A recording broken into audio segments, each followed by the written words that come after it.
Good morning student. Class 10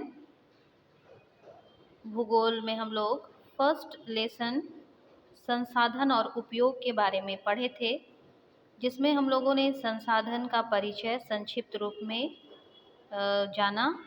उसके बाद संसाधन को कितने भागों में बांटा गया है और संसाधनों का संरक्षण क्यों जरूरी है, संसाधनों का नियोजन हमें क्यों जरूरी है और संसाधनों के संरक्षण के लिए कुछ जो विद्वान हैं उन्होंने क्या क्या कहा, इन सब के बारे में हम लोगों ने जाना। और जो संसाधन को हम लोग मूल रूप से दो भाग में बांटे, प्राकृतिक संसाधन और मानव निर्मित संसाधन।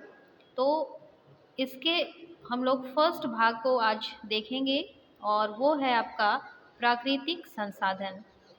प्राकृतिक शब्द से ही यह स्पष्ट हो रहा है कि प्रकृति के द्वारा जो वस्तुएं हमें प्राप्त हैं, जो चीज़ें हमें प्राप्त हैं, जिसका निर्माण मानव के द्वारा नहीं हो सकता, वैसे संसाधनों को हम प्राकृतिक संसाधन कहते हैं। प्राकृतिक संसाधन के अंतर्गत भूमि, मिट्टी, जल, पर्वत, पठार, नदियाँ, ये सारी चीज़ें आते हैं और ये सारे ऐसे संसाधन हैं जो मानव के लिए बहुत ही महत्वपूर्ण होते हैं। तो उसमें हम सबसे पहले भूमि संसाधन के बारे में देखेंगे। भूमि जिस पर कि संपूर्ण सजीव, निर्जीव सभी निवास करते हैं और हमारा आर्थिक क्रियाकलाप इसी भूमि पर संपादित होता है और इस भूमि का हम विभिन्न रूपों में उपयोग करते हैं। इसलिए यह भूमि जो है बहुत ही महत्वपूर्ण संसाधन है और यह संसाधन प्रकृति के द्वारा हमें उपहार स्वरूप मिला है।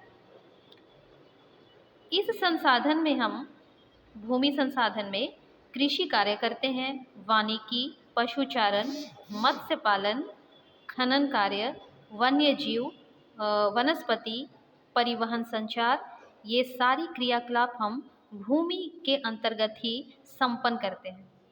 लेकिन इसके व्यापक रूप उपयोगी होने के बावजूद भी यह जो भूमि संसाधन है वह सीमित संसाधन माना जाता है और इसी सीमित संसाधन के कारण हमारा यह कर्तव्य बनता है कि हम इस भूमि का सही उपयोग करें, नियोजित रूप से उपयोग करें और इसका जो है विवेकपूर्ण ढंग से हम इसका उपयोग करें। तो भूमि संसाधन के अंतर्गत हम धरातल को मुख्यतः 3-4 भागों में बांटे हैं, जिसमें पर्वत, पठार, मैदान और घाटियाँ या निम्न भूमि आते हैं। तो इसको यदि हम प्रतिशत पर बांटते हैं तो देखिए, पर्वत जो है आपका 30% भाग पर फैला हुआ है, मैदानी भाग 43-43% भाग पर फैला हुआ है और पठार का जो भाग है वो 27% भागों पर विस्तृत है। और यही सारे जो आपका 4-5 भाग जो है वो मिलकर भूमि संसाधन का निर्माण करते हैं। और भारत में जो भूमि संसाधन जो है, तो जो 43% मैदानी भाग है और इस मैदानी भाग में हम कृषि और उद्योगों के लिए हम इसका उपयोग करते हैं। कृषि और उद्योगों के लिए यह जो मैदानी भाग है वो विकसित है। उसी प्रकार जो 30% पर्वतीय भाग है, तो पर्वतीय भागों में जो नदियाँ प्रवाहित होती हैं उनके लिए जो मार्ग होते हैं वो सुनिश्चित हैं। साथ ही साथ पर्वतीय क्षेत्रों में पर्यटन का विकास भी हुआ है, होता है।